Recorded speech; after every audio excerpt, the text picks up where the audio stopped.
Bonsoir à toutes et à tous et bienvenue dans ce nouveau petit live posé, tranquille de Puissance Park. On espère que vous allez bien les amis, on voit qu'il y a déjà 2-3 petites têtes connues dans le chat, donc ça fait plaisir de vous retrouver en tout cas.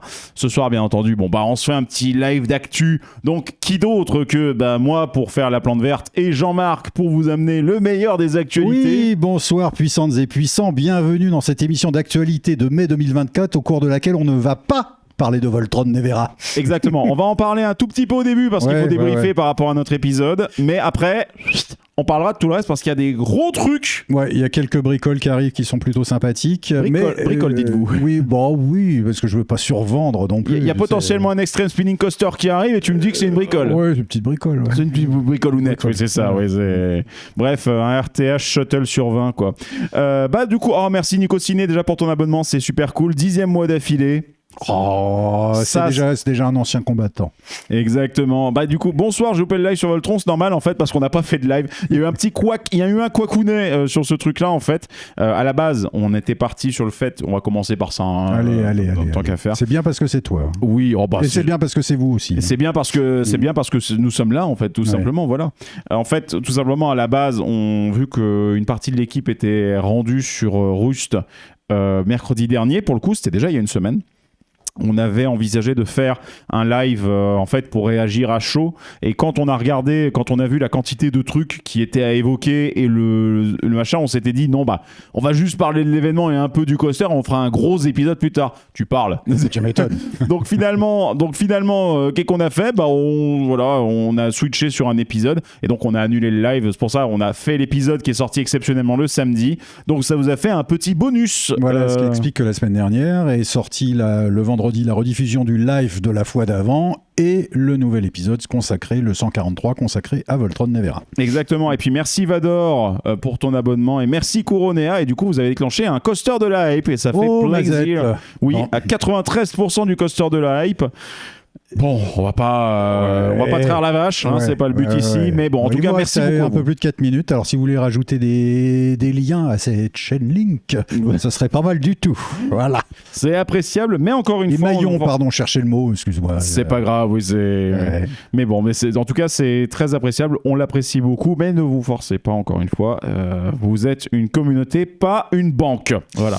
Très bien, donc, vite fait dans le chat, déjà bonsoir à toutes et tous. Exactement. Y en a-t-il parmi vous qui ont eu l'occasion d'aller essayer Voltron à Europa Park? Exactement. Et aussi, Parce que nous, non. Hein. Voilà, nous deux, non. Voilà. Là, alors ici, c'est puissance sum, en fait, là, pour ce soir, grosso modo.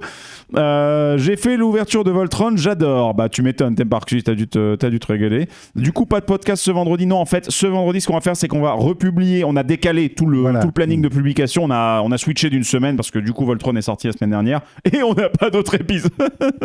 Donc du coup, je vais republier le live de ce soir, demain après-midi. Je vais le programmer pour qu'il soit republié, comme ça fera ça. Et vous retrouverez un épisode de podcast la semaine prochaine. Voilà. Donc voilà, ça fait un petit décalage, mais on va essayer de jongler comme ça, parce que vu qu'il y a plein de trucs qui vont arriver cette année, on essaie de s'adapter pour pas vous faire un épisode avec déjà 2 semaines de retard, quoi. En fait, voilà. Déjà, qu'on vous a fait un épisode avec 6 ans de retard pour la fermeture de Voltron, tu vois, donc du Voltron guatémaltais, mais donc voilà, alors on prend un peu, donc Vador, pas encore, j'essaie de calculer pour faire un 150e, mais c'est la galère. Ça, effectivement, si en plus tu essaies d'aligner sur le coaster count, gros, ça va être compliqué. Le pré-event de Voltron aussi qui était annulé.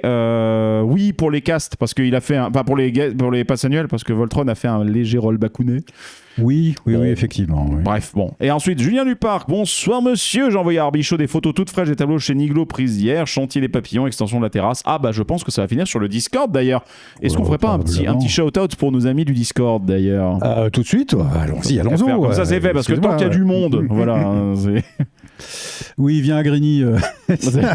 Ça suffit, Filmo. Arrête, Filmo. Non, mais on salue justement nos farouches modérateurs qui sont là ce soir dans le chat, qui sont également les animateurs du Discord.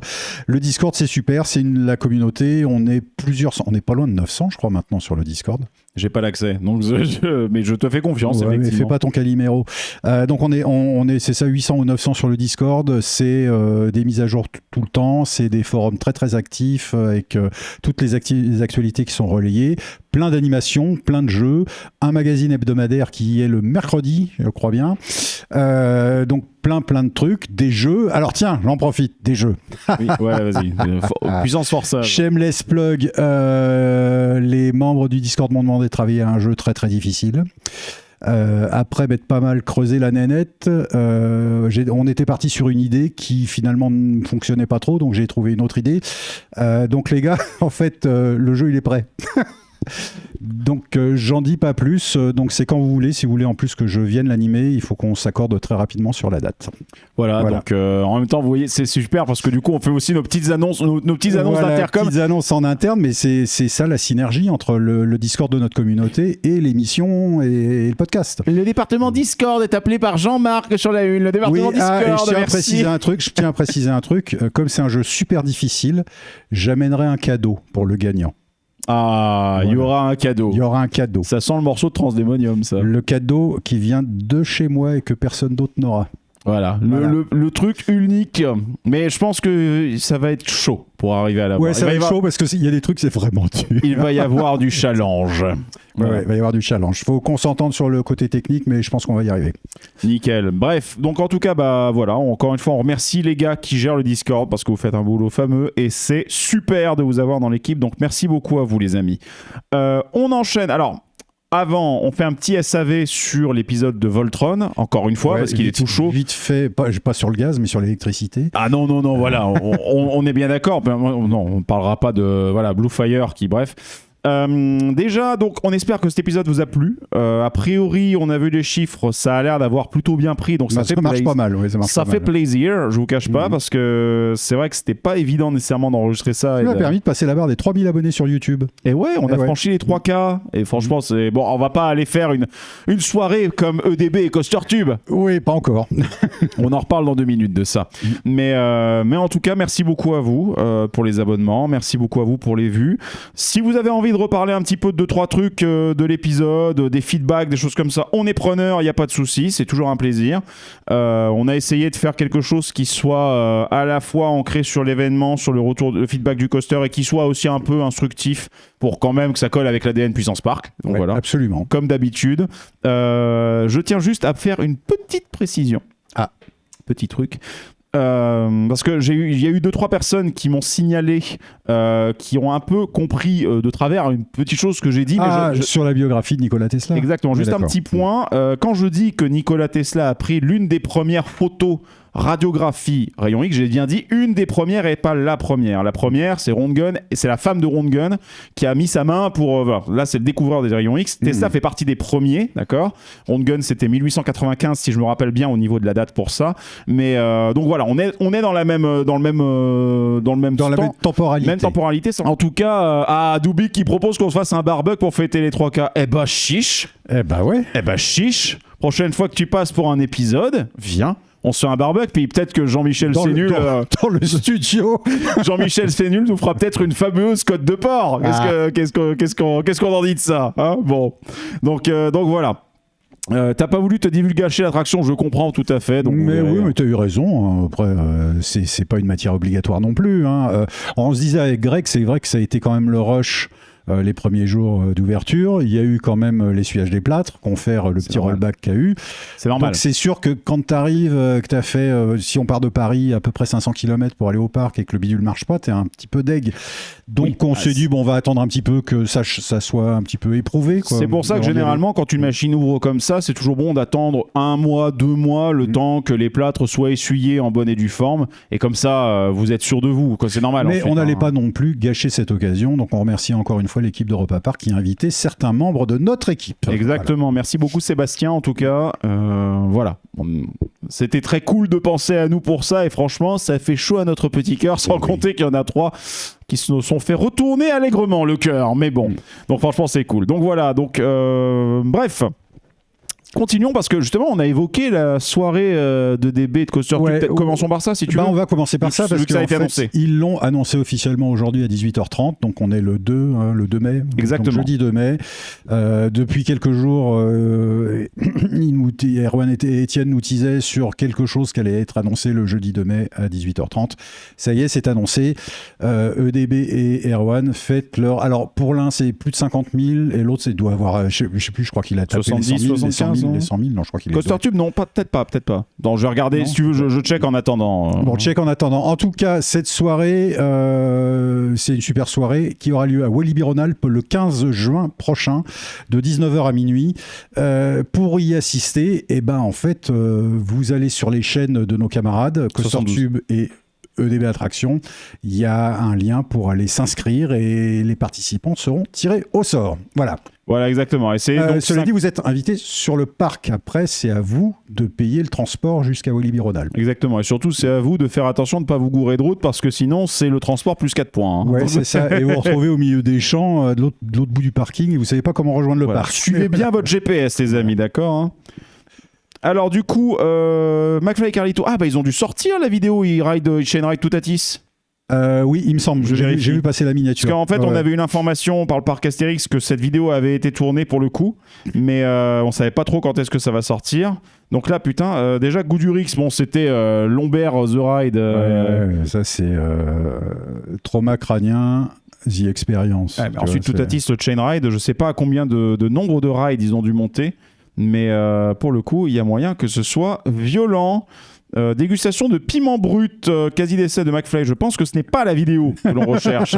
Il y a quelque chose qui me dit que c'est pas ça. Tu vois, je pense. Ouais, ça c'est... Oui, voilà. Combien de vomis à votre avis ? Hop, qui tiendra le plus longtemps dans le Toutatis ? Il y a 3 heures, 302 000 vues. C'est une autre échelle.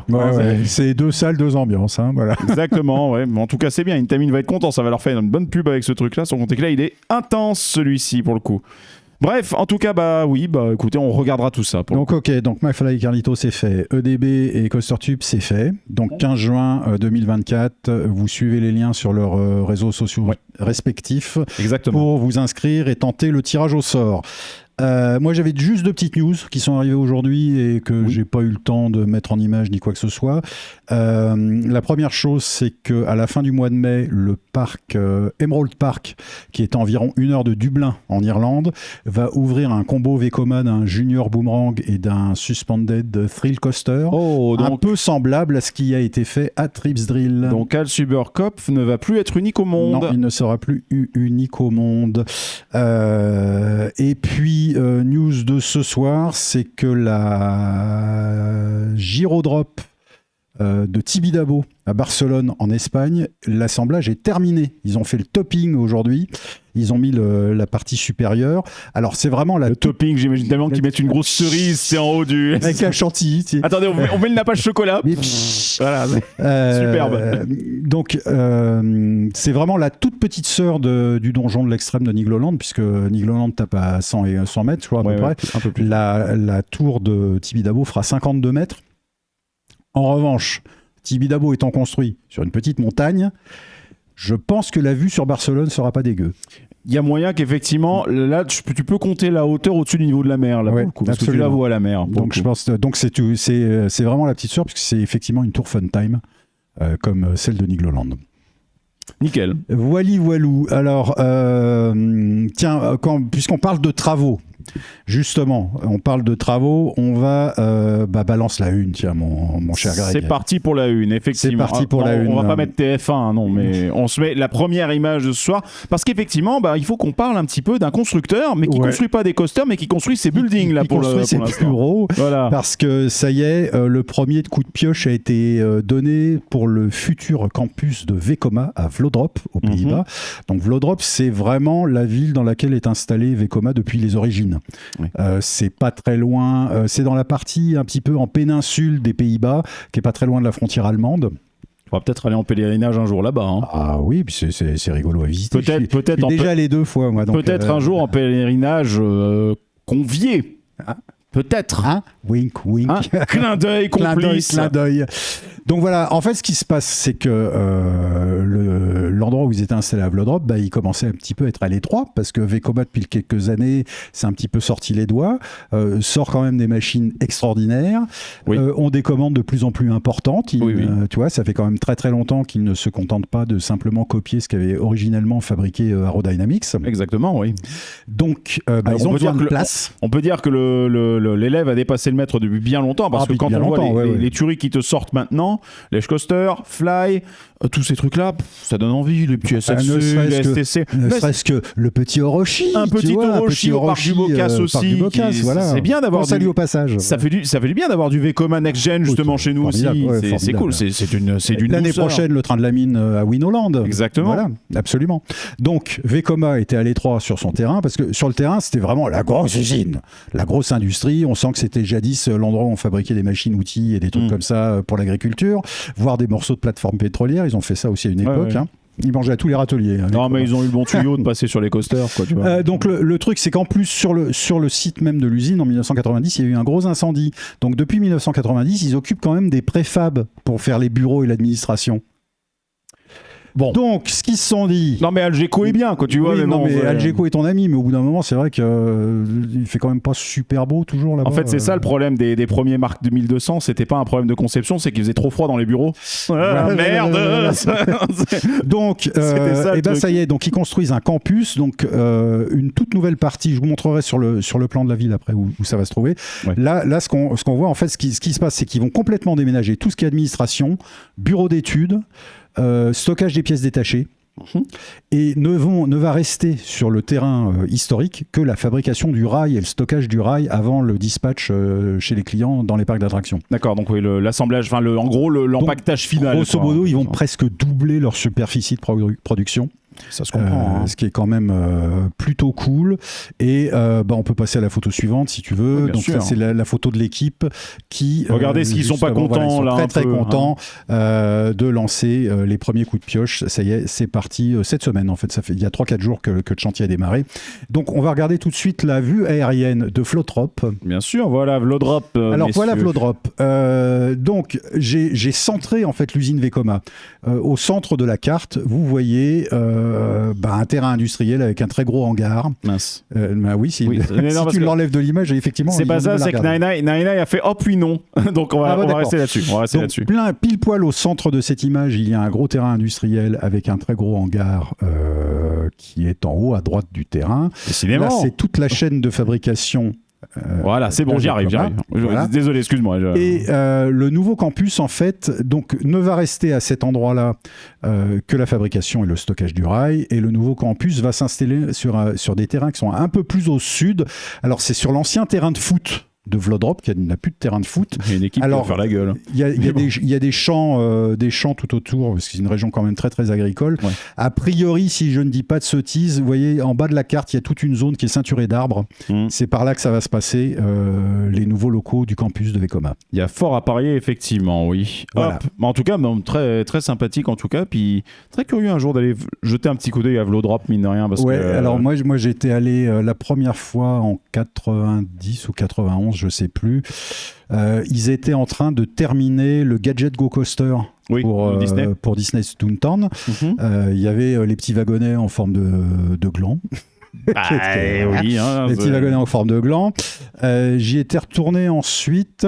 J'avais vu la démo de leur premier U-Shape. Tu sais, ils avaient fait un système avec des trains qui étaient en forme d'avion.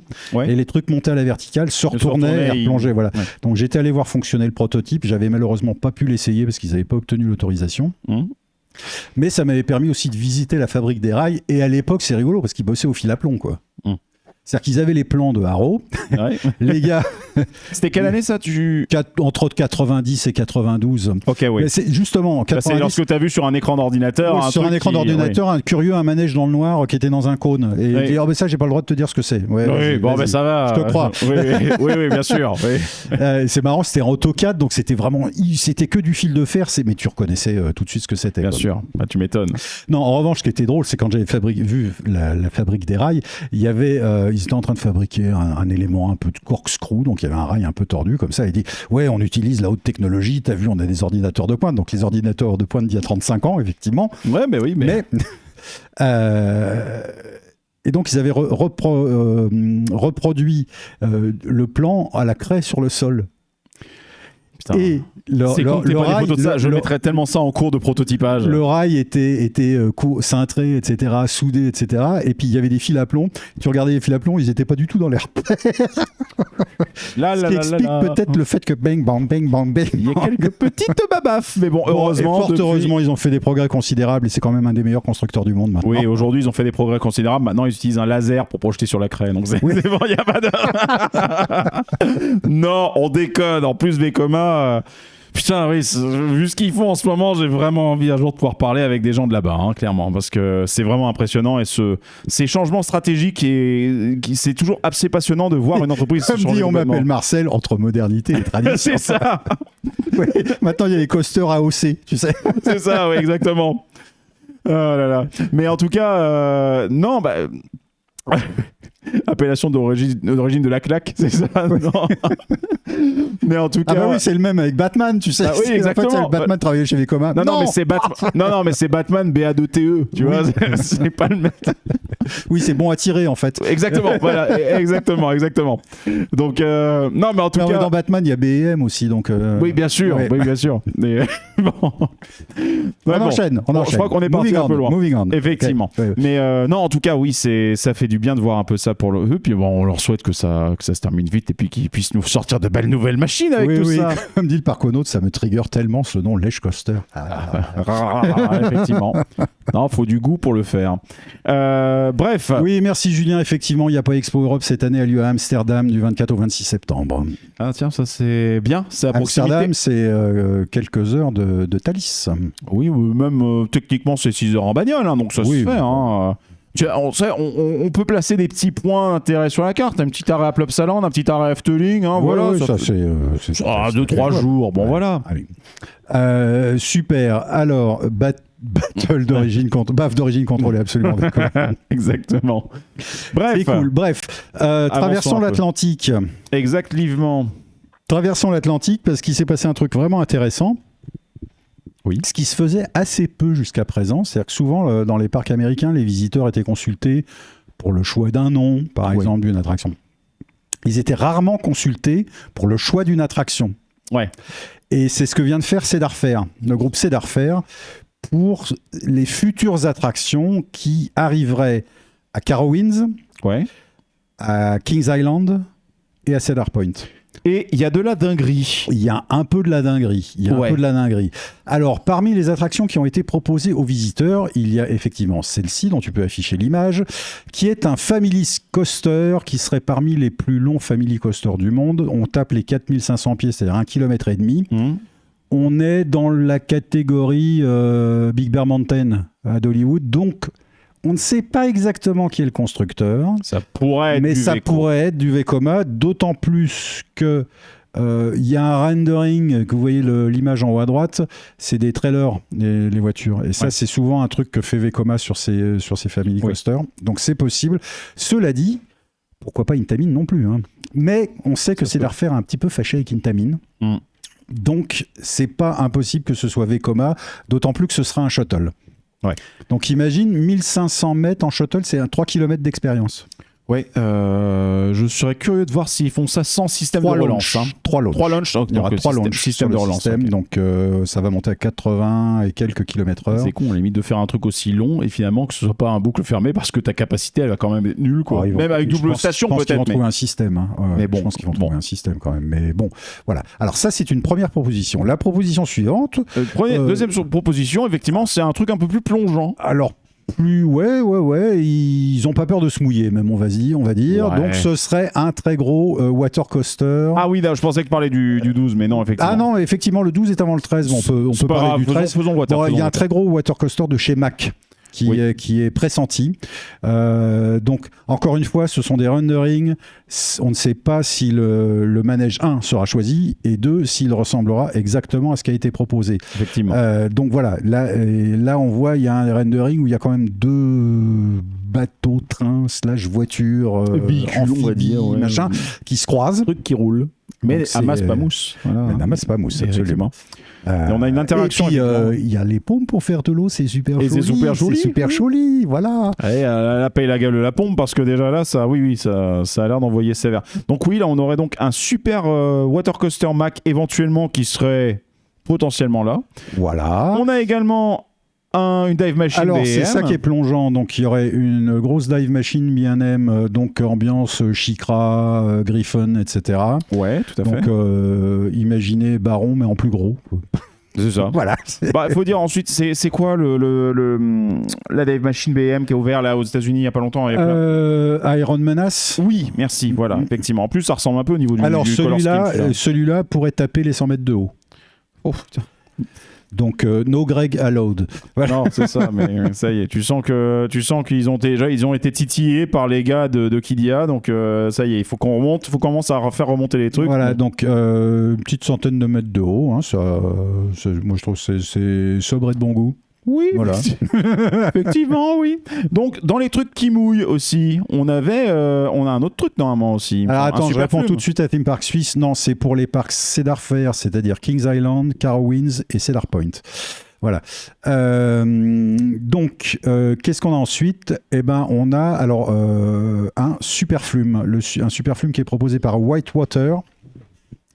Donc, qui sont des gens extrêmement compétents en termes d'attraction aquatique, qui, dans leurs jeunes années, avaient fabriqué l'Oxygénarium, par exemple, mais qui se risquent assez peu, qui sont souvent très impliqués dans les parcs aquatiques, c'est-à-dire toboggan et compagnie, mais qui se risquent assez peu dans le ride pur. Ouais. Donc là, ça peut être intéressant aussi. Hein. Mais de toute façon, il y a pas mal d'expertises qui viennent de chez autres constructeurs qui sont maintenant chez Whitewater. Ouais.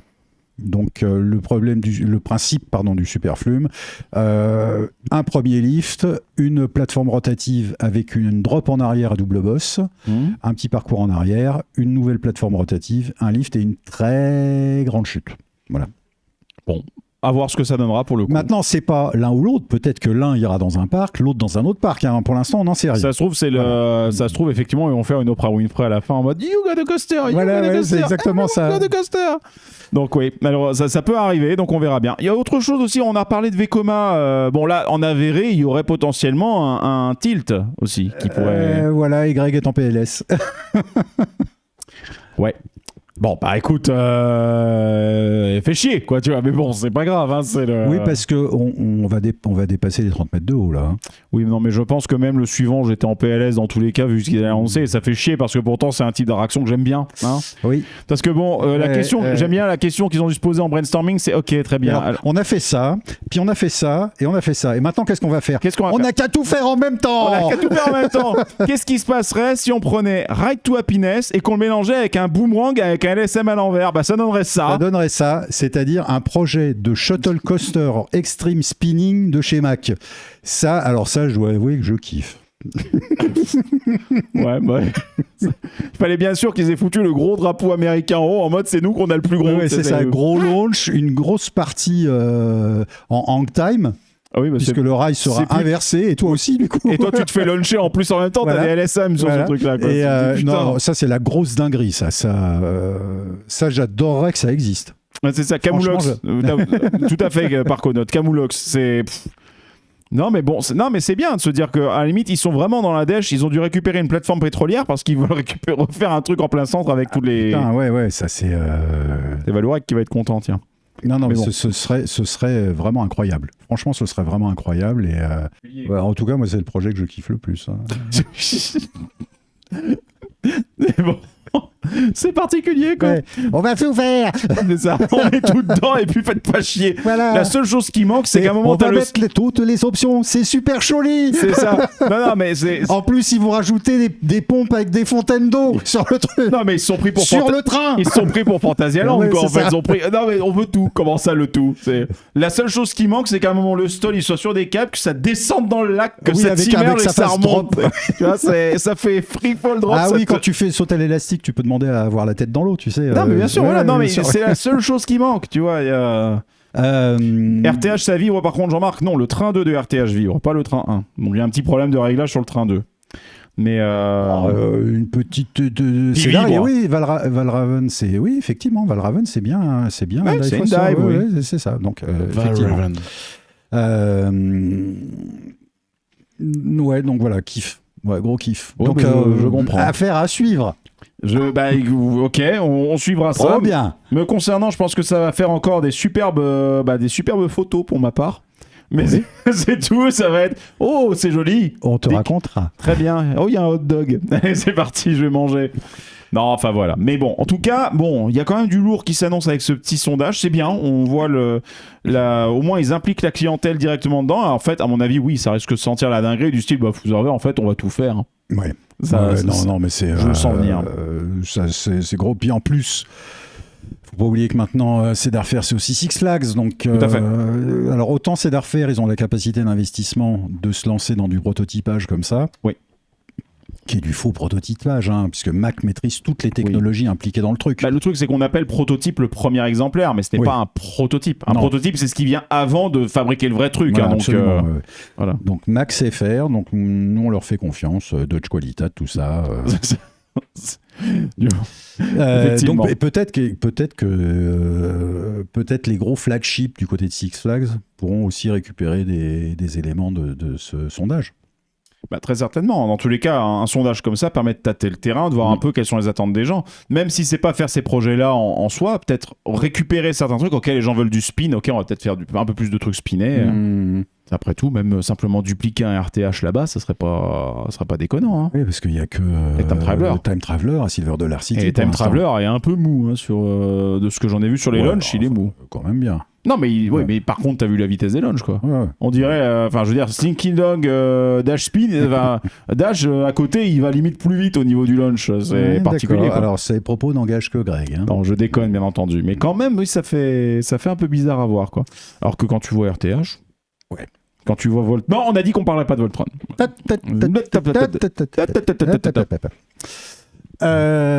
Complètement hors sujet, mais samedi prochain, je fais mon 1000e tour sur le coaster le plus intense de France. Monster ? Est-ce que c'est Monster ? Je suppose. Parce que aujourd'hui, peut-être Toutatis. Peut-être Toutou. Bon, Def Metal, tu nous dis ? Voilà, tu t'as teasé, maintenant tu spoil. Ouais. Donc, tu en as trop dit ou pas assez ?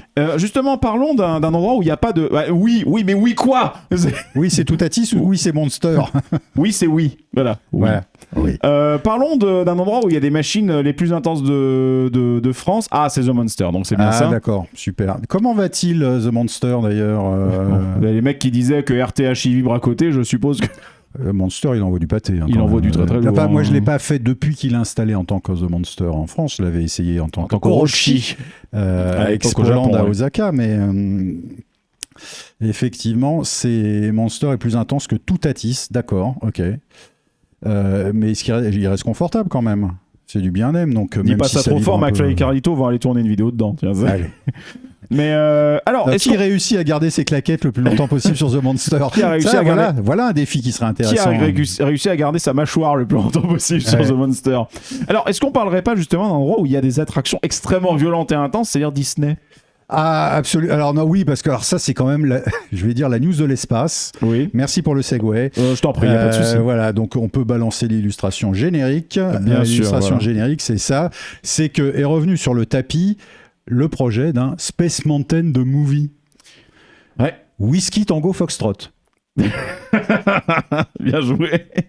Je la connaissais pas, mais Space Mountain de movie. Alors là, les gars, mais qu'est-ce qui vous est passé par la tête, les petits bouchons ? Est-ce que c'est parce qu'ils se rendent compte qu'ils ont niqué Star Wars et que du coup il faut essayer de relancer un peu la SF ? Tu fais quoi ? C'est l'histoire d'un coaster ? C'est quoi ? Il y a quand même des comics Space Mountain qui dataient à peu près de l'ère de la retape de celui de Californie du Nord, donc 2005. Il y a le même typo que le nôtre d'ailleurs. Ouais.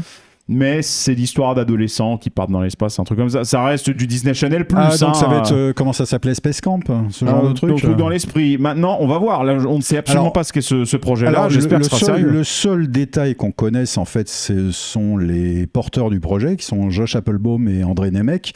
Alors, vous, ça vous dit peut-être rien. Eux, absolument. Josh est à gauche, André est à droite. Ce sont les gens qui avaient écrit quand même Mission Impossible, Ghost Protocol. Oui, ça peut être bien. Qui sont des mecs qui ont énormément travaillé en série, entre autres sur Alias, sur des choses comme ça. Dernièrement, ils ont bossé sur Citadel, la grosse série d'espionnage de Prime. Et puis ils avaient fait écrit et conçu ce film d'animation assez mignon qui s'appelait Le Parc des Merveilles, qui était sorti il y a 4 ans. Ouais. Donc tu dis, ils connaissent un peu les parcs quand même. Parce que c'est d'un point de vue parc, il y avait des choses qui n'étaient pas déshonorantes. T'es sûr pour bosser avec Disney, c'est pas plutôt le parc des merdes vieilles? C'est pas plutôt ça? Ouais, sauf que c'était avec Nickelodeon, donc c'était des concurrents. Donc, alors ça, c'est vraiment la nouvelle de l'espace, quoi. Ouais, c'est vrai que tu dis, c'est bien qu'on m'appelle Marcel le signal, c'est vrai qu'effectivement, il y avait Tomorrowland de Brad Bird qui était génial, que moi j'avais beaucoup aimé. Il y a 2-3 trucs, mais il y a quand même des connexions qui sont superbes, magnifiquement interprétées. J'adore George Clooney. Qui c'est qui joue la petite déjà? J'ai oublié, je me souviens que de George Clooney. Une superbe prestation. Enfin, le film est génial. La bande son de Michael Giacchino. Bon, il y a 3 Space Mountain par seconde dans les arrière-plans. Donc oui, c'est dommage. Il a pas trop pris ce film, mais il était très bien. Ils auraient dû quand même se dire, parce que Haunted Mansion, le film donc sorti l'année dernière, auquel moi je trouve quelques qualités. Je trouve pas que c'est complètement de la merde. C'est du fan service, donc tu as beaucoup de vraies références à l'attraction, donc pour ça je trouve ça plutôt sympa. Mais il y a eu des catastrophes. Je veux dire, il y a eu quand même Country Bear Jamboree, le film. Jungle Cruise, le film, il a marché, je crois. Hein. C'était pas mal. Il a plutôt marché, je crois. Hein. Mais non, c'est vrai que c'est bizarre parce que à la base, qu'ils veuillent transformer leurs attractions en licence, ça se comprend, parce qu'après tout, c'est aussi un très bon moyen pour arriver à pérenniser une ambiance, n'est-ce pas, la Tour de la Terreur? Mais je sais pas, je suis... Encore une fois, je suis toujours du style à dire avec Disney, ok, bon, vous pouvez tenter des trucs comme ça, mais essayez aussi de faire un peu d'original, quoi, merde. Il y a que de la ressucée, il y a que du reboot... C'est vraiment, ils exploitent le truc jusqu'à la trame, quoi. Tu vois, ils ont quand même tué Star Wars. Puis Marvel, accessoirement. Parce que bon, quand tu vois les chiffres qui n'arrêtent pas de se casser la gueule petit à petit, limite, c'est une surprise quand t'as une série bonne Marvel qui sort, t'as tout le monde qui dit oh, du Marvel comme on aime. C'est la news, c'est breaking news. Ça fait longtemps que c'est pas vu le nombre de millions de milliards qu'ils investissent dedans, c'est un peu un accident industriel, cette histoire. Hein. Enfin bref. Mais bon, on verra ce que donnera un film Space Mountain. Je dois reconnaître que ça peut piquer mon intérêt, étant donné que je suis quand même assez passionné de... évidemment. La réaction en elle-même me parle, quoi. C'est une réaction de cœur, j'adore les Space Coasters. Oui, mais tu vois, en termes de conquête de l'espace, moi je préfère 1000 fois revoir la série From the Earth to the Moon sur HBO, ou même l'Uchronie incroyable qui est For All Mankind, qui est disponible sur Apple Télé, qui est la conquête de l'espace, mais comme si les Russes avaient gagné. Ouais. Ou même un classique, un petit Apollo 13. Ouais, Apollo 13. Est-ce que franchement, ça passe tellement crème, ce film en plus atemporel, parce que bah oui, c'est censé se passer juste après. C'est quoi? C'est 69? Non, c'est 69 quand ça arrive, il me semble. Hein. C'est après le premier. Apollo 13, c'est 70. C'est 70 ou fin 69 ou début 70. Je me rappelle plus le timing d'émission Apollo. Ouais. Voilà. Oh, bah, ça s'est étalé sur 2 ans et demi. Hein, oui, parce que c'était 71, 72, c'était fini. Ça. Hein, donc, oui. C'était fini. Et donc, moi, je recommande effectivement la série For All Mankind. Après, un Space Mountain en lui-même, il y a un potentiel scénaristique quand même. Parce que Space Mountain, l'attraction, elle date de cette période de conception, puisque c'était le premier concept par Walt Disney lui-même, pas potentiellement réalisable technologiquement à l'époque. Donc, on était ancré dans une période dans laquelle on pensait que l'exploration spatiale et le tourisme spatial c'était le next big thing, quoi, en fait. Et on pensait qu'en 1980 nous irions en vacances sur la Lune. C'est ça. Et c'est tout en fait, Space Mountain, l'attraction en elle-même, est un énorme capsule temporelle à ça. Donc s'ils s'en servent pour faire de la SF, partir dans le futur, le truc, le machin, bon, pourquoi pas. S'ils reviennent dans l'ADN un peu à la Tomorrowland, un truc rétro SF, alors. J'aimerais bien. Ouais. J'aimerais bien un côté monde alternatif. Je sais pas, moi, on a rencontré un truc comme ça, mais qui part... rétro SF façon Fallout.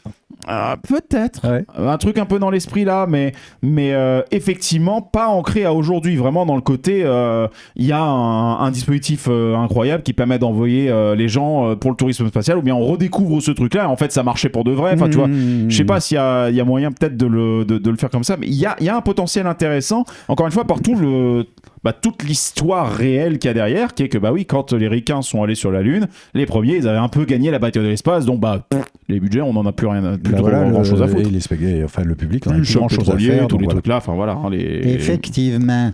Donc voilà, donc c'était la news improbable de la semaine, moi je trouve. Exactement. Et du coup, j'enchaîne peut-être avec votre pause exploration parc, puisqu'il s'avère que Bibi est retourné il y a quelques jours de ça dans un parc que l'on avait visité avec Puissance Park de l'époque de laquelle... Ah ben non, il n'y a plus les épisodes. Ah, c'est ballot. Bref, voilà. Eh bien, en fait, je me suis retourné avec un bon ami, pour le coup, à Bobbian Land, le royaume de Bob Jean. Voilà, donc on avait fait un petit épisode là-dessus. Je suis retourné là-bas. Exactement. Et il s'avère que c'était l'occasion de découvrir un petit peu le parc, de voir. En plus, on a une très belle journée. On nous annonçait des orages, en fait, il n'y a quasiment rien eu, donc c'était nickel. Ah ouais, vous avez eu du bol quand même. Du bol. En plus, le ciel était bleu avec des nuages, donc c'était juste absolument parfait. 10 minutes de temps d'attente partout, c'est-à-dire absolument que dalle. Ça va. Et alors, pour être franc avec vous, je n'ai pas fait la version du Flume, donc d'Indiana River, qui est Terra Magma, pardon. Je ne l'ai pas fait. Bon, vous me connaissez, hein, Flume, tout ça, voilà, allergique, flotte, caca. Par contre, ça a été l'occasion, déjà de 1, pour moi, de rattraper un retard que j'avais avec cette bestiole-là. Fury. Bah oui, Fury, parce que... Alors, moi, j'ai toujours pas eu l'occasion d'essayer. Non, tu rates quelque chose, parce qu'il a quand même été vendu comme étant le coaster le plus rapide du Benelux. Mais non. Véridique. Incroyable. Je sais pas si ça vaut le coup de compter le Luxembourg. J'en ai le souffle coupé. Ah bah écoute, oui, je confirme. Non mais en tout cas, très bonne machine, j'ai bien aimé. Bon, les flèches me posent vraiment un problème. C'est avec ça, entre tout Atis et ça, je me rends vraiment compte que les flèches me pose un souci sur les coasters. C'est quand elle la face contre terre Oui, c'est ça. Et on cite pas Calogero. Mais par contre, ouais, donc donc voilà. Donc Fury fut fait, c'est bien, il y a le crédit, c'est cool, la machine. Le Dollywood européen. Bonsoir Dubik. Enfin pas Merci trop non plus. Dub. J'aime bien le petit enfin pas trop non plus quoi. Et par contre, là, pour moi, le vrai intérêt de retourner à Bobby Island, c'était surtout par rapport à une attraction qui est le petit chouchou de Val et de moi, et peut-être de toi aussi. Le plaisir coupable, ouais. Le plaisir coupable. Tourne à gauche, The Ride. Tourne à gauche, The Ride, mesdames et messieurs. L'Illusion Coaster, qui est le dernier de son espèce, puisque l'autre a fermé. Il y en a eu 2. Hein, donc... Et d'ailleurs, il y a une petite référence à l'autre dans la file d'attente, puisque tu as une caisse de pièces détachées de l'autre. En fait, c'est drôle. Dans la file d'attente, ils ont mis ça. Donc, eh bien, en fait, oui, on va parler de Révolution. Et regardez-moi cette affiche, s'il vous plaît. Elle rappelle un petit peu l'affiche d'origine de l'ouverture en 89, c'est ça ? C'était la volonté apparemment du parc de revenir vraiment vers l'origine vers l'essence même de Révolution. Et en fait, du coup, la musique on board n'a pas changé. C'est toujours Bones on the Beach de Michael Honig, qui pour le coup, malheureusement, le bâtiment se prête pas très bien à avoir du sound system, ce qui fait que tu as techniquement surtout des notes et beaucoup de reverb. C'est ça. Mais bon, en tout cas, le coaster reste très agréable et toujours tellement génial de se faire tirer comme une grosse merde quand on arrive en haut de ce lift avec tout le train qui est parti dans avec le train le plus long du monde. Il y a 32 voitures. 30 voitures. 30 voitures, effectivement.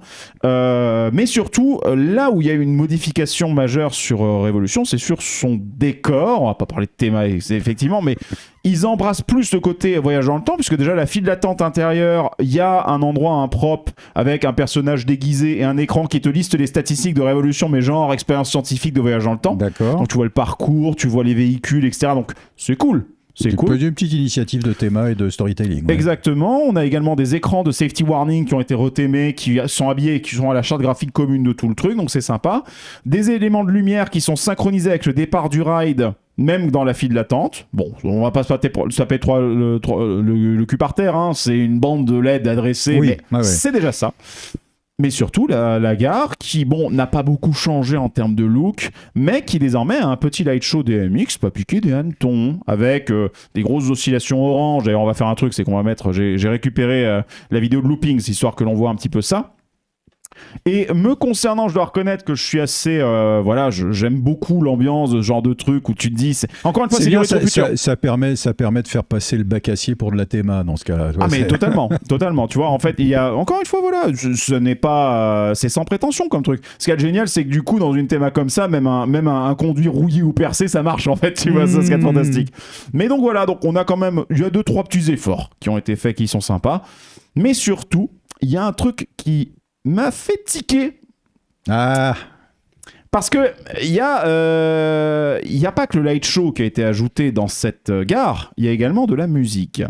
Deux musiques pour être précis, une musique qui se retrouve aussi dans la file d'attente.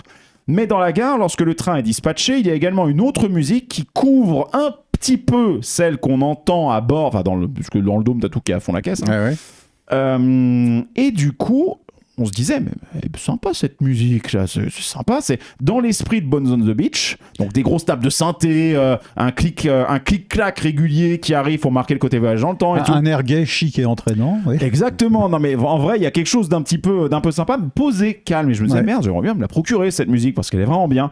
Et je me dis, franchement, les efforts qu'ils ont fait, bien entendu, oui, c'est pas une nouvelle attraction, mais ils revalorisent l'existant. Non, mais c'est bien. On parle souvent des attractions legacy. Oui. On veut pas s'en débarrasser, donc c'est bien de les entretenir. Exactement. Donc là, ils l'ont fait et c'est très bien. Donc là, vous voyez, ils ont ajouté en gros deux gros bandes LED qui font vraiment toute la gare. Hein. Donc je sais pas combien de mètres que font la gare de part et d'autre. Et ces trucs-là ont une petite animation. Elle est plus longue qu'il y a de chez moi pour aller à la station de métro. Donc.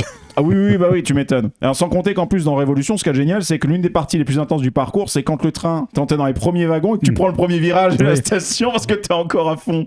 Donc bon, voilà, petit light show mignon tout plein, voilà, sans prétention mais bien fait. Et cette musique, je me disais mais merde, elle est bien cette musique. Et en faisant quelques recherches, il s'avère que c'est une entreprise, alors c'est con, j'ai oublié le nom.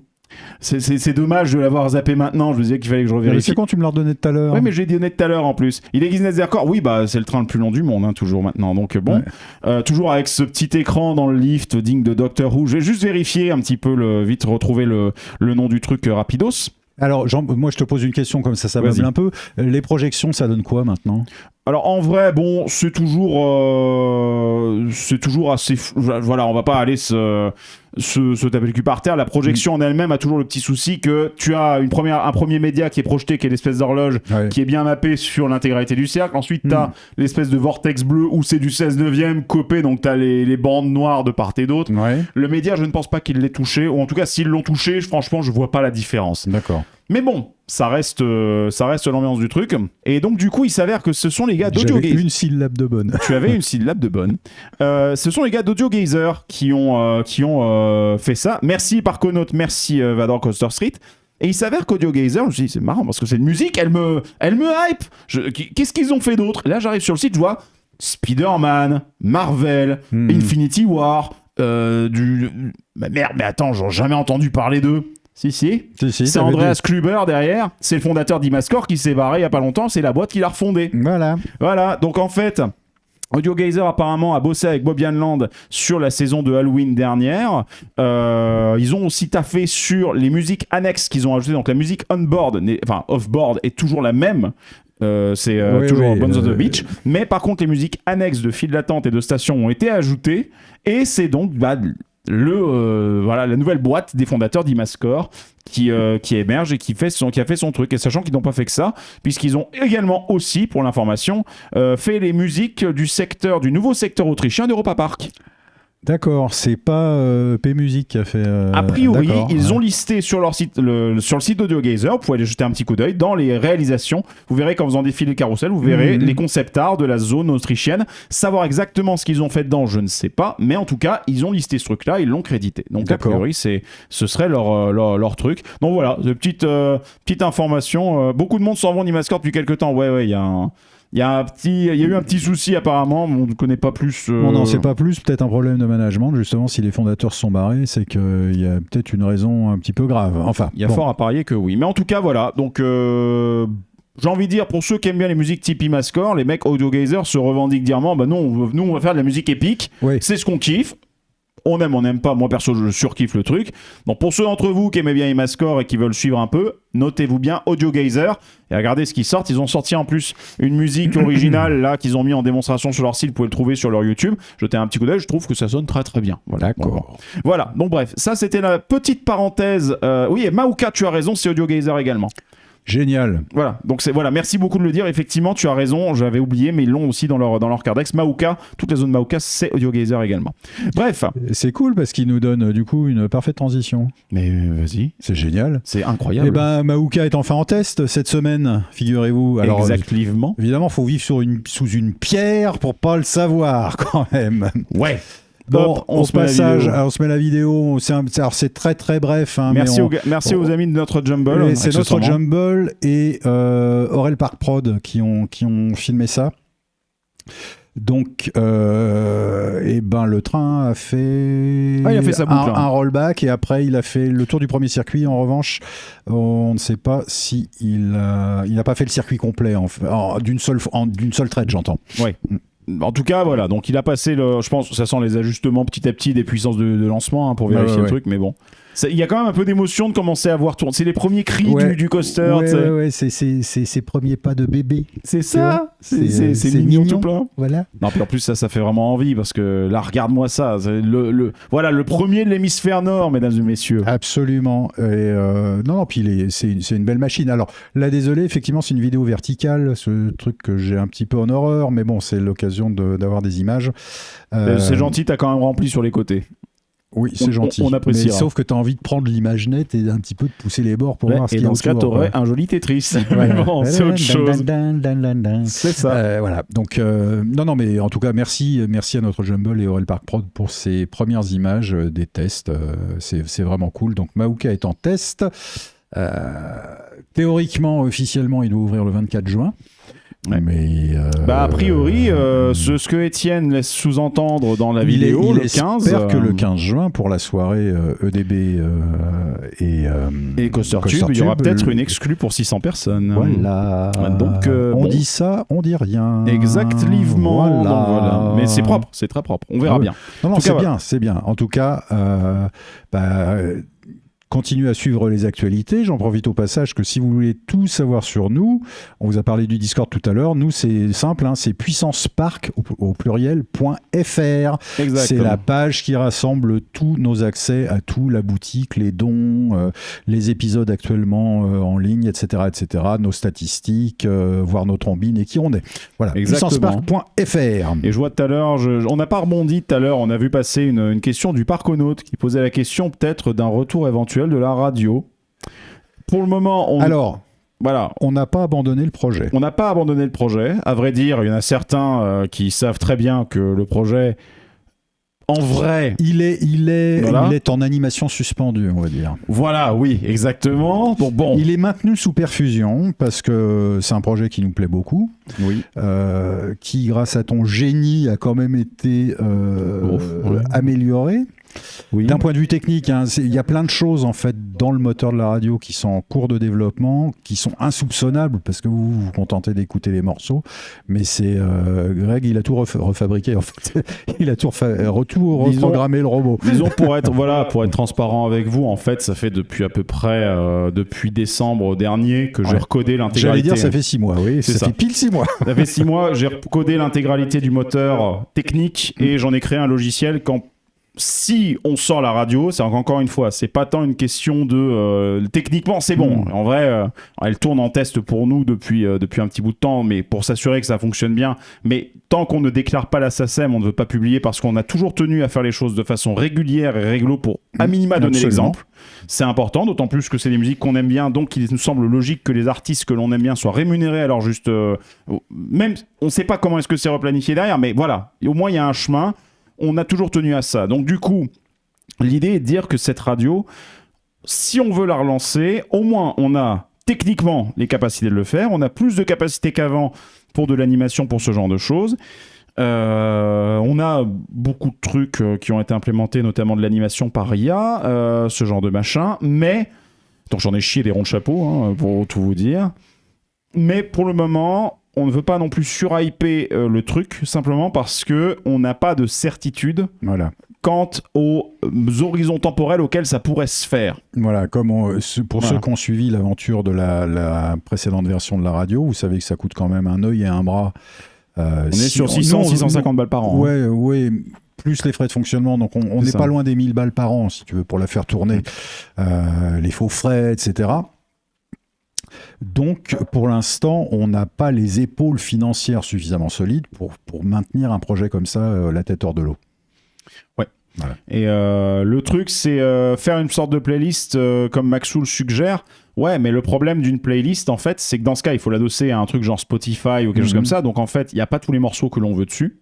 Et oui, parce que la radio, à l'époque, il y a des parcs qui nous avaient filé beaucoup de fichiers exclusifs. Ouais, absolument. On était les premiers à avoir le fichier total de Chasseurs de Tornades. On a été les premiers à avoir le fichier total du Pteranodon de Winoland. Exactement. On avait les fichiers, on avait des tas de fichiers de différents parcs qui nous avaient été fournis par Confiance Pure et qu'on pouvait proposer comme ça. Même carrément le compositeur, Nathan Stornetta nous avait filé des trucs. Exact. Il y avait des choses qui, voilà. Donc du coup, on veut avoir de la flexibilité, sans compter qu'une playlist, certes, oui, on comprend qu'aujourd'hui les gens aiment bien avoir justement cette notion de je peux zapper les morceaux que je veux pas. Nous, en fait, le truc, c'est que moi, ma façon de consommer de la musique, et c'est pour ça, ensuite, c'est un parti pris, c'est pour ça qu'on sait que la radio, elle fera jamais des centaines de milliers d'écoutes. C'est pas possible, parce que c'est un média et une façon de consommer les médias qui est du passé, d'une certaine façon, mais qui, pour nous autres, toi, moi et certains, nous plaisent bien parce que ça nous force à découvrir un truc. Contrairement à un algo... Et ça donne des rendez-vous, surtout. Exact. Contrairement à une recommandation de playlist, une playlist genre Spotify, elle va toujours aller t'aiguiller vers des trucs que tu es censé aimer. Mais à force de te biberonner avec des trucs que tu aimes... à 92%. C'est ça. Mais à force de biberonner avec des trucs que tu aimes tout le temps, tu topes des shoots de dopamine sur shoots de dopamine...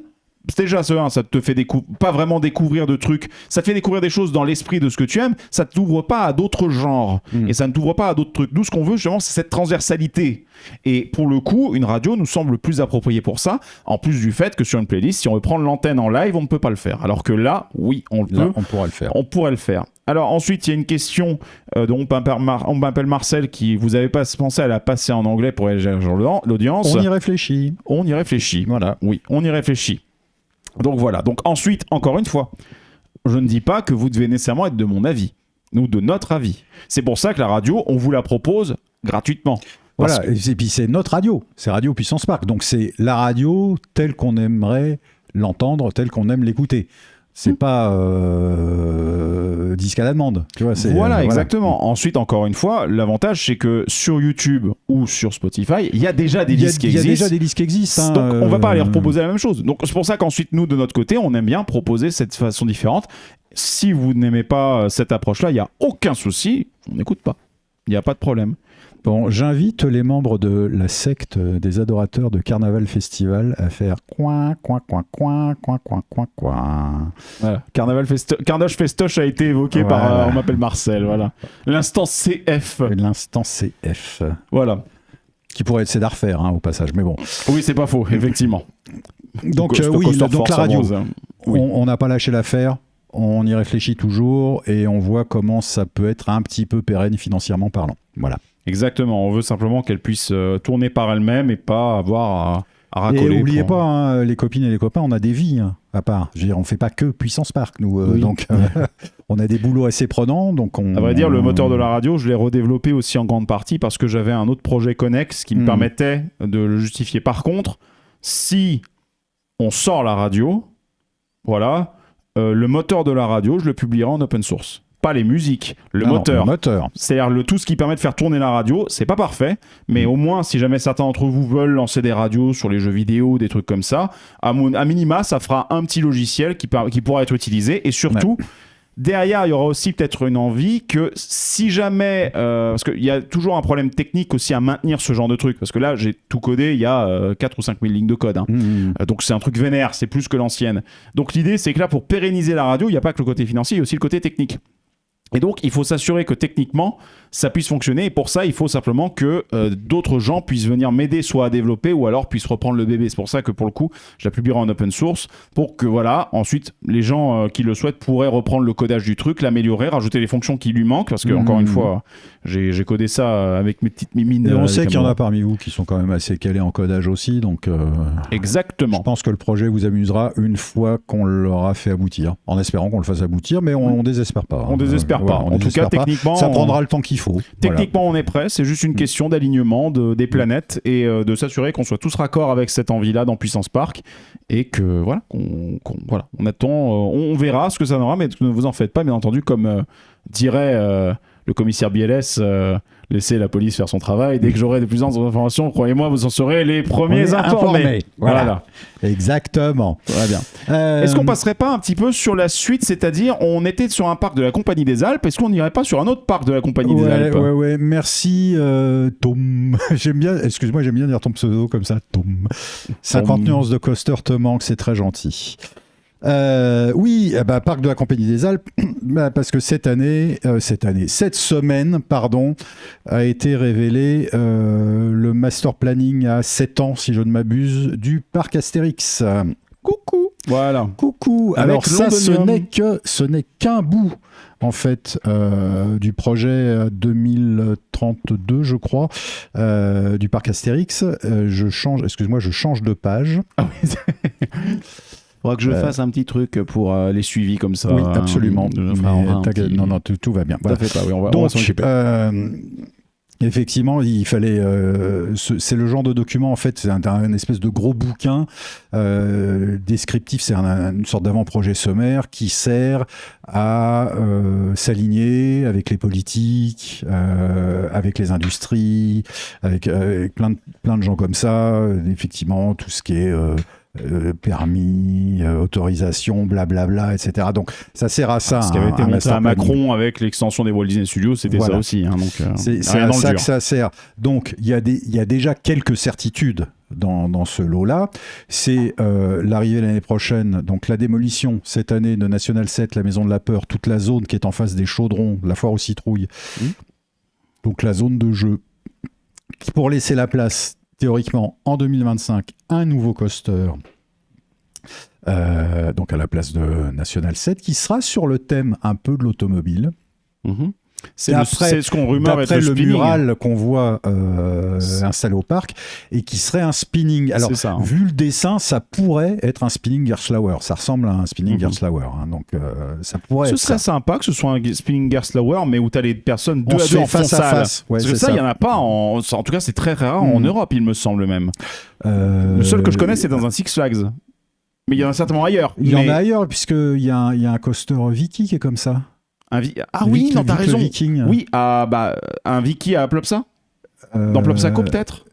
Oui, il y a un des Plopsa qui a un coaster comme ça, Vic le Viking. Oui, peut-être. Ouais, à Six Flags, à l'origine, c'était les... Maintenant, c'est les Pandemonium. Ouais. Mr. Six Pandemonium.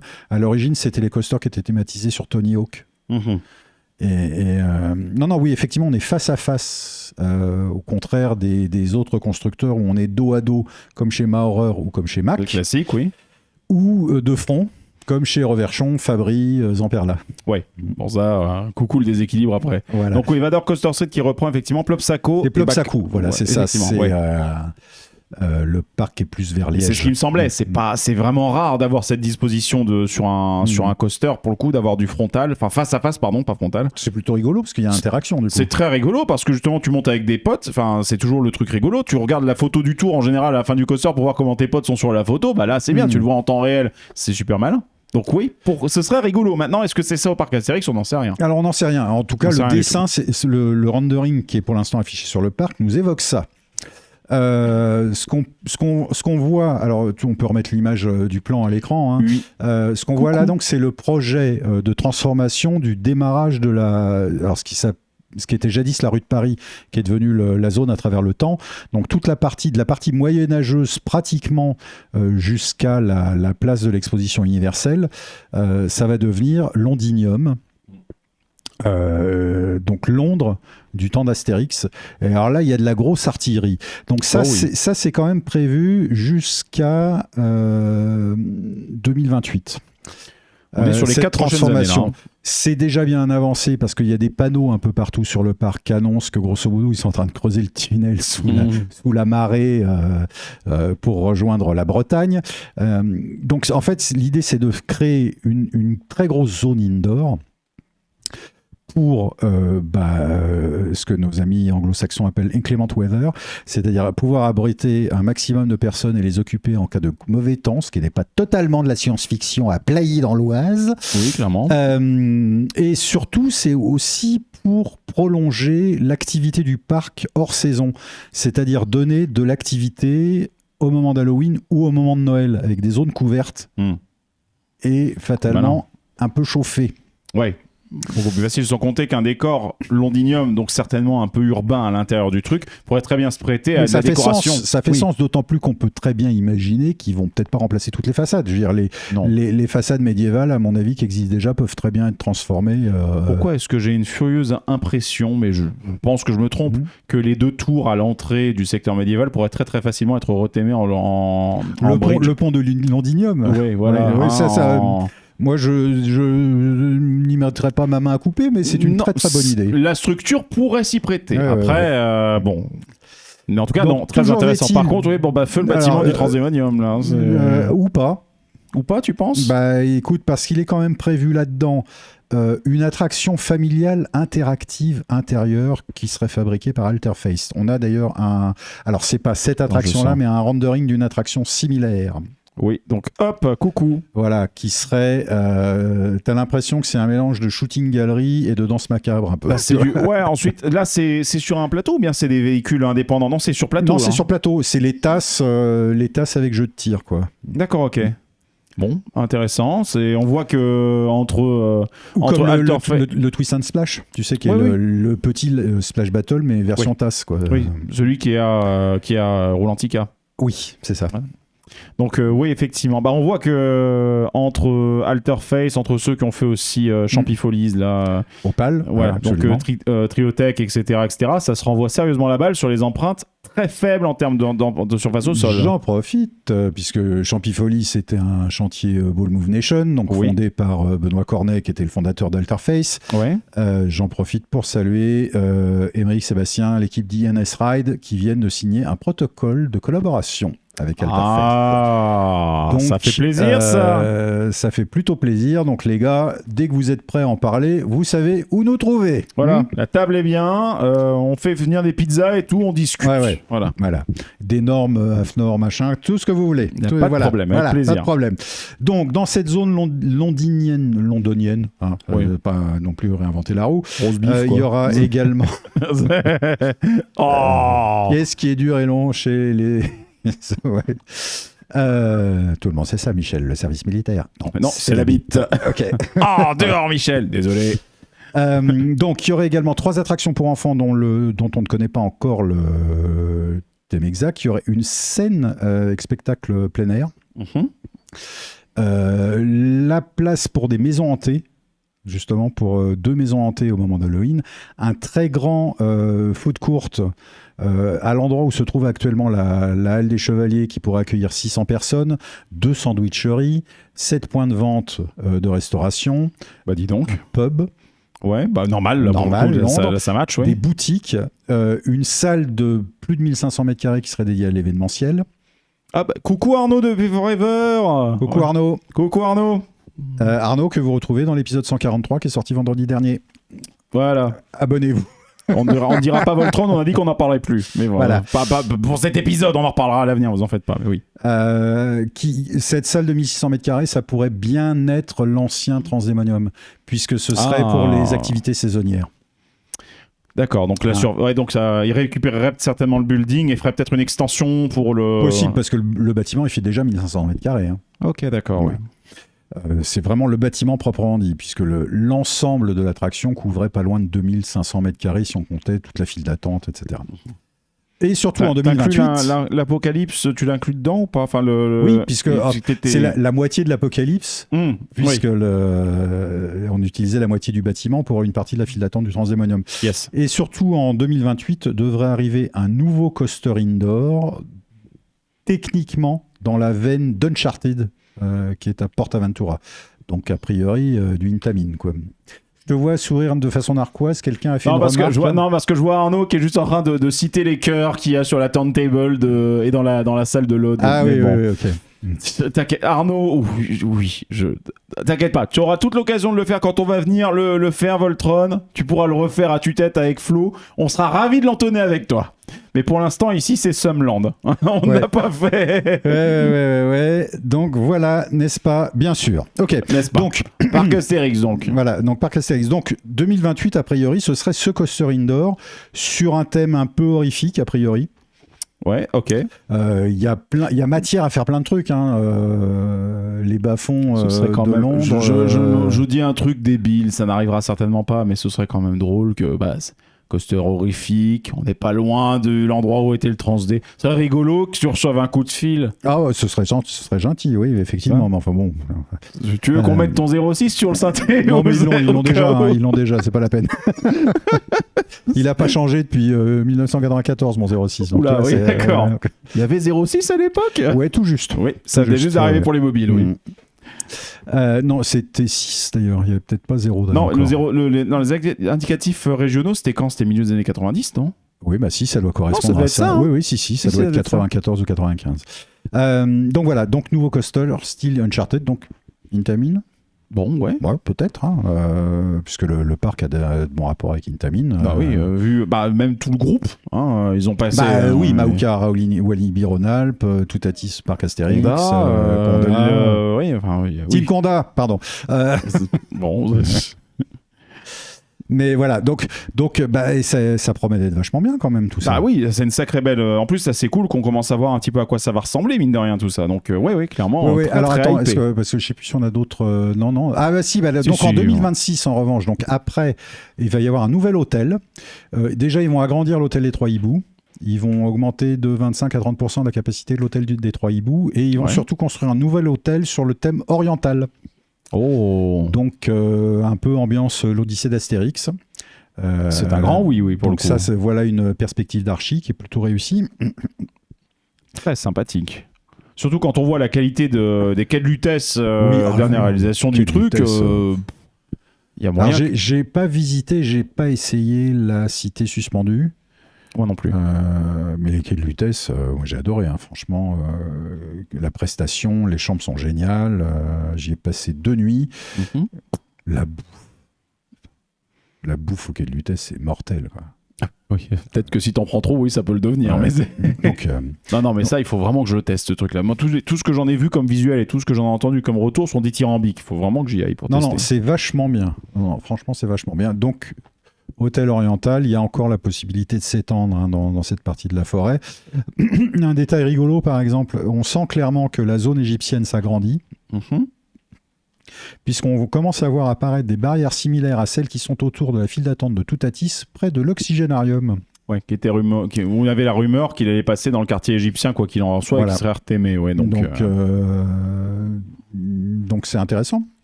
Très intéressant. Donc il se passe plein de trucs. Il y a le bon First Drop Live qui est là. Bonsoir. Hey, Pierre, salut.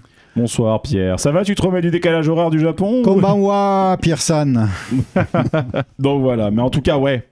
Effectivement, beau projet pour le parc Astérix. Et encore là, c'est qu'une partie qui a été. Merci First Drop, il offre des abonnements en plus. Merci beaucoup, c'est trop gentil. Voilà, et franchement, Yayax 644, là, t'as reçu un abonnement du King. Alors, tu peux dire merci pour le coup. Et là, en fait, il s'est déconnecté. Non, ça va. C'est bon, il remercie, parfait. Donc bon. Donc voilà. Donc moi, franchement, ça me fait de plus en plus kiffer le parc Astérix. Ce serait bien qu'ils améliorent quand même l'encadrement, l'accueil, parce que je parle bien de l'encadrement, parce que le personnel, on sent qu'ils veulent... C'est-à-dire que les concept art sont plaqués sur les palissades, il n'y a pas de cadre. Je parle vraiment au contact des visiteurs. Le personnel est charmant, sauf que tu as l'impression qu'ils sont pas... moi, c'était l'expérience que j'avais eue l'année passée. ils sont pas suffisamment encadrés pour faire face au flux de visiteurs. C'est l'impression que j'en ai. Donc j'ai l'impression qu'il y a un peu de relâchement de ce côté-là, alors que le produit et la qualité ne cesse d'augmenter. Clairement. Oui. Donc, bon, certainement. Ensuite, bon, c'est de la RH. Le problème, c'est que ça prend du temps de former les gens. Surtout c'est les bien recrutements. RH, c'est ressources humaines, tu vois. Et le souci surtout, c'est que recruter les bons profils, c'est-à-dire que quand tu es dans une équipe comme ça que tu veux développer, il faut vraiment des leaders naturels, en fait, dans le truc. Non, mais ça me fait toujours un petit pincement de cœur, parce que c'est vrai que les opérateurs, là, toutes ces personnes qui sont au niveau accueil visiteur, ils n'ont pas des salaires mirobolants non plus, tu vois, c'est un SMIC et quelques. Mais du coup, c'est vraiment trouver les bonnes personnes pour les encadrer et les motiver pour aller vers les visiteurs, pour résoudre les problèmes. Parce que tu es dans un parc qui accueille des milliers, voire des dizaines de milliers de visiteurs, il faut être à même de résoudre des problèmes. Et je pense que il nous avait fait une bonne surprise il y a 2 ans, le parc Astérix, en termes d'accueil. On s'était dit, waouh! Il y avait un c'est avec l'arrivée de la nouvelle directrice. Ouais, avec Delphine Ponce. Absolument. Et maintenant, on se dit, tiens, c'est dommage, ce petit coup de boost n'a pas été suivi d'une pérennisation de cette volonté d'accueillir les gens. Le problème d'un parc saisonnier, par contre, c'est arriver à conserver les talents d'une saison à l'autre. Ouais, ça, c'est pas facile. Parce qu'une personne qui aime le produit, qui est dévouée, qui est motivée, il va y avoir 3-4 mois dans l'année, voire un peu plus, pendant lesquels le gars va pas toucher au produit et peut avoir d'autres propositions et tu le perds. Tu ne fidélises pas. Alors ensuite, il y a d'autres postes qui sont à l'année. Ils avaient quand même des systèmes aussi, puisque c'est la CDA. Alors je sais pas s'ils le font encore, mais en tout cas, ils proposaient, par exemple, tout ce qui était les animateurs, etc. Ils pouvaient faire aussi des saisons d'hiver. Alors déjà, mais maintenant le parc ouvre à Noël. Maintenant, il ouvre à Noël. Le parc ouvre à Halloween. Ils pouvaient faire aussi des saisons d'hiver dans les stations où la CDA avait des implantations.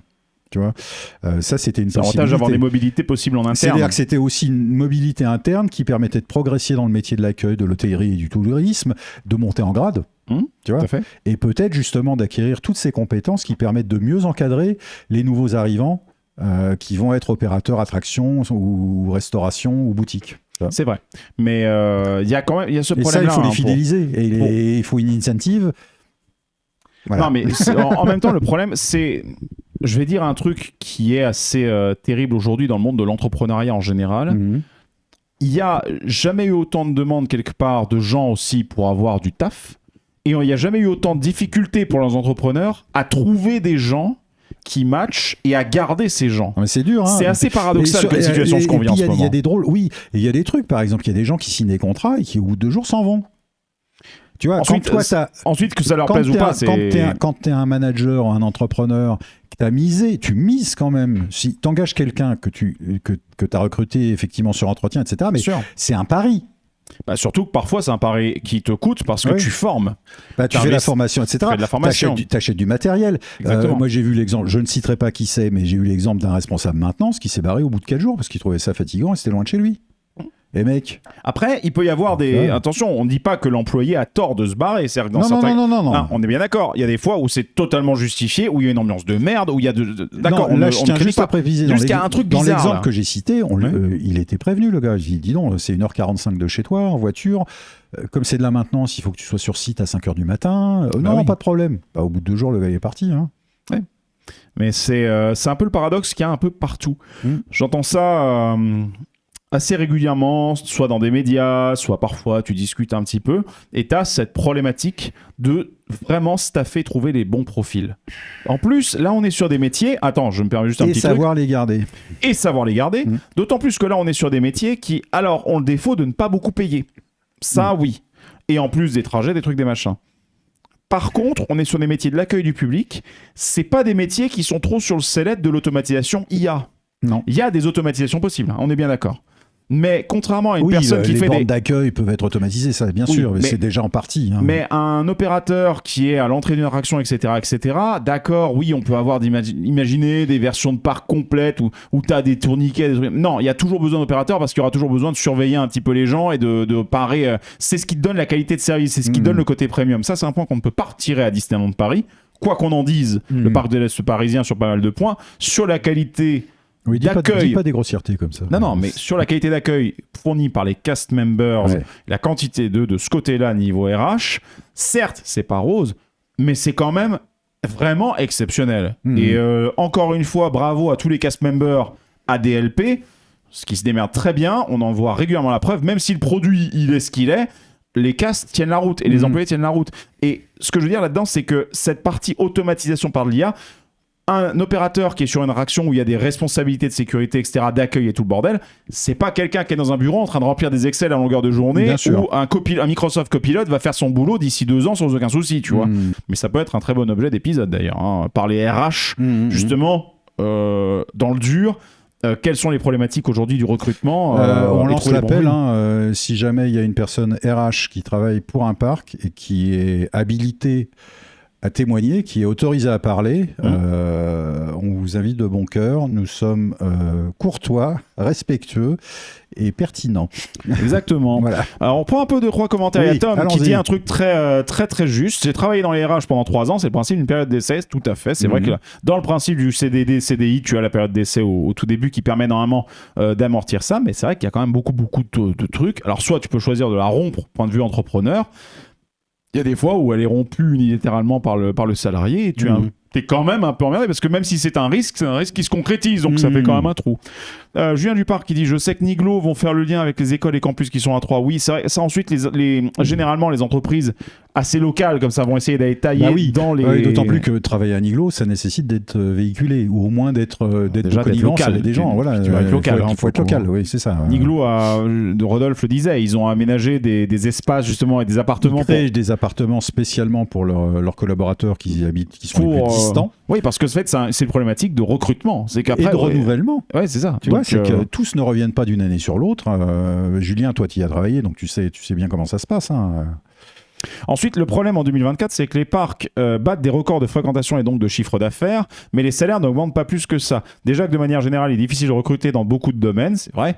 Mais il faudrait que les parcs fassent un effort, sinon on se retrouve à avoir tout et n'importe quoi. Et n'importe qui, et des bons aussi. C'est assez vrai. Après, la problématique là-dessus, c'est que le chiffre d'affaires, malheureusement, ne veut pas tout dire. Parce que chiffre d'affaires n'est pas égal à bénéfice. C'est ça. Maintenant, attention, on dit pas que t'as tort, Mr. Rom. On voit ce que tu veux dire. C'est vrai qu'il y a une fréquentation qui semble en hausse, donc normalement, ça en hausse. Sauf qu'il y a aussi beaucoup d'investissements lourds à dizaines de millions, voire dans certains cas centaines de millions sur ce genre de plan d'investissement-là, par exemple par Astérix. En fait, le problème, c'est ça, c'est que tu investis de l'argent dans différentes parties, quoi. Donc, ensuite, c'est ça la question, c'est où se trouve la vérité? Est-ce que des salaires peuvent être augmentés? Peut-être, on n'en sait rien, on n'a pas les chiffres, Alors, on va faire de la politique genre café du commerce là, mais c'est vrai qu'il faut trouver le juste équilibre entre ce qui rapporte, ce qui doit motiver le personnel. Il y a des boîtes familiales qui y arrivent. Donc, il y a des grosses boîtes familiales. Je veux dire, Auchan est un exemple, par exemple, où tout le personnel... Mais Auchan va pas très très bien en ce moment, justement. Mais tout le personnel à l'origine qui n'était pas nécessairement des gens qui avaient des super hauts salaires, en revanche, ils avaient des intéressements et ils étaient intéressés... Voilà, c'est des modèles. Je dis pas que c'est un modèle qui est encore valable aujourd'hui, mais il doit y avoir des solutions à trouver plutôt que le profit à tout prix. Parce que le profit dépend directement, surtout dans un parc, de l'accueil du visiteur. Si le visiteur il est content, s'il est bien accueilli, si les toilettes sont propres, si la bouffe elle est bien présentée, s'il y a du joli merch, si l'expérience correspond à ses attentes, il va dépenser son pognon. Donc ça compte dans le chiffre d'affaires.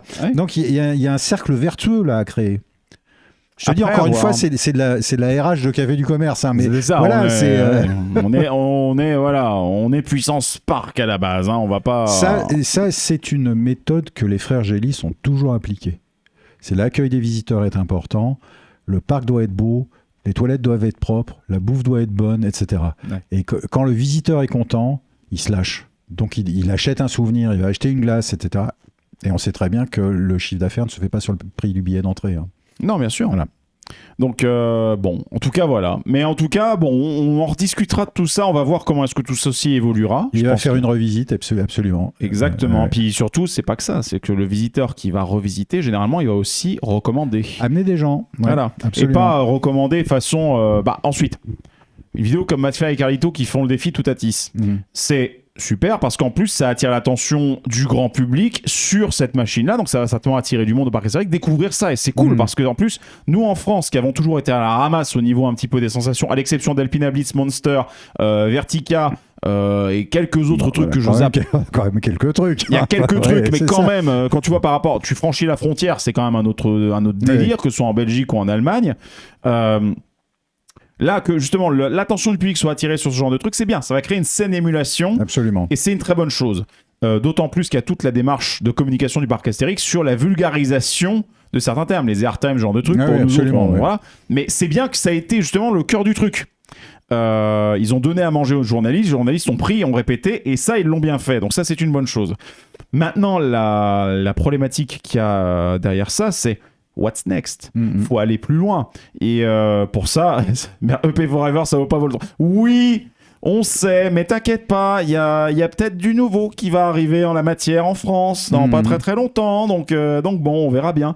Mais tout ce que je veux dire là-dedans, c'est voilà, un McFly et Carlito qui vous fait une visite, bien entendu, un truc sur Parc Astérix, ça va motiver des gens qui n'y seraient jamais à aller au Parc Astérix, donc c'est une opération produit. Oui, que ce soit Goudurix ou Toutati, ce sont des attractions clivantes pour le grand public. Bien sûr. Parce que nous, tous les gens qui sont rassemblés ici, qui regardent cette émission, ou les gens qui nous suivent, on est des fans de ça. On aime plus ou moins tel ou tel type de machine. Bah oui. Mais on est là pour ça. Le grand public, tu croises la moitié des gens, oh là là, moi je ne monterai jamais là-dessus. Bien sûr. Bon, voilà, c'est... D'où justement le développement aujourd'hui d'Offre Family Plus sur les coasters et ce genre de trucs. Mais bon, en tout cas, on va pas aller s'apesantir sur le sujet-là. On n'est pas documenté. Là, on le fait effectivement en mode café du commerce. Oui, puis on t'inquiète pas, Arnaud. On sait que tu nous taquines, mais on t'aime bien quand même. Il y a pas de souci. Mais en tout cas, voilà. Donc, oui, mais que je ne t'y reprenne pas. Ça ira pour cette fois. Sinon, ça va finir en point. Bref, écoutez, est-ce qu'on n'arriverait pas sur une petite fin de live oui, là, ça fait 90 minutes que nous tenons l'antenne. Moi, je trouve ça pas mal. C'était un petit live cool à la bonne franquette avec quand même des grosses news bien lourdes. Ouais, là, entre Parc Astérix qui dégaine l'artillerie méga lourde, le petit sondage de Cédar Fair. Avec juste un extreme spinning coaster à l'envers et avec un shuttle. On va tout vous mettre sur tout ce qu'il y a dans le catalogue. On va le mettre sur la machine. Avec en plus les pompes qui font de la mousse, c'est très joli. Voilà. Non, mais là, il y a tout, quoi, pour le coup. Donc, franchement, non, c'est... Michael, on vous aime. Exceptionnel, quoi, pour le coup, voilà. Alors, le truc, c'est que Julien... Oui, alors, le truc, c'est que j'ai vu des messages passer, pour le coup. Le problème, c'est que je ne peux pas les charger comme ça directement dans la régie. Parce qu'en fait, il faudrait que en gros, c'est chiant. Voilà, tu sais, Julien, déjà, tu peux les mettre sur le Discord et ça donne comme ça aux gens qui ne connaissent pas notre Discord l'occasion d'aller le rejoindre et vous pourrez voir des photos du chantier des papillons. La transformation des dragons volants de Nigloland avec un très joli travail de Théma de notre ami... c'est Brandon. Brandon, voilà. C'est Brandon Cheladi, qui est maintenant un des DA de Nigloland. Voilà, et qui fait des crêpes d'exception. Je crois qu'il a arrêté de faire des crêpes. Je crois qu'il a arrêté les crêpes. Il a arrêté de faire des crêpes. Mais bon. Mais écoute, photo exclusive, envoie-la pour le coup sur le Discord. Mets-les sur le Discord. Mets-les sur le Discord. Ça, si vous n'êtes pas inscrit sur le Discord, allez sur le Discord pour voir les photos du chantier de Nigloland. Donc Discord où on vous dit il se passe tout le temps plein de trucs. Et une partie des animateurs du Discord qui sont là actuellement dans le chat, qui sont également les modérateurs de nos émissions en direct, ce sont des jeunes gens très dynamiques et très sympathiques que nous remercions encore. Et si vous cherchez un point de chute, c'est Puissance Park au pluriel .fr. De là, vous pourrez rejoindre le Discord. Exactement. Donc sur ce, les amis, écoutez, on vous souhaite une très très bonne soirée à tous. Merci d'avoir participé à ce live. Merci d'avoir interagi. On a déjà une nouvelle idée pour un prochain live. Alors, je ne sais pas si ce sera le prochain live, mais un prochain live où, je tease, on va vous ouvrir un coffre à trésors. Et peut-être que vous y verrez des choses que vous n'avez jamais vues. Oui, que vous avez juste entendu parler. Vous avez entendu parler, mais que vous n'avez jamais vu. Exactement. Oh. Elle est en train de s'entraîner pour le nouveau coaster horrifique du parc Astérix. Il ne le dit pas. Alors, je le sais, il est en train de le faire. En fait, j'avoue, parallèlement, j'assure la voix off du nouveau spectacle de Steve Varino. Donc, Bon, bah voilà. J'ai ma voix d'ours des cavernes. Donc tu comme donnes ça. de l'organe. Je Voilà. sors mon organe. Tu sors ton Recule organe. un petit peu. Oui, non, mais voilà, elle est bien la table là, il n'y a pas de souci. Bref, eh bien écoutez les amis, merci beaucoup à tous. Merci aussi pour vos dons et vos participations comme ça nous touche beaucoup et ça nous aide il y a beaucoup. eu Donc plein merci de subs beaucoup. qui sont arrivés, là c'est cool. Merci beaucoup. Merci d'être resté avec nous ce soir. Vous savez quand nous retrouver, où nous retrouver. Mon cher Greg, Oui. je te souhaite une excellente fin de soirée. Eh bien, merci beaucoup à toi aussi, à vous aussi tous. Profitez bien. Ce live sera disponible dès demain sur YouTube pour le coup. Je le remettrai dans la foulée. Et rendez-vous la semaine prochaine pour un nouvel épisode de La Puissancia de los Parcos, les amis. Si, muy bien. Muy bien, muy bien. Ciao, bonsoir à tous. Salut les puissantes et les puissants. À très vite.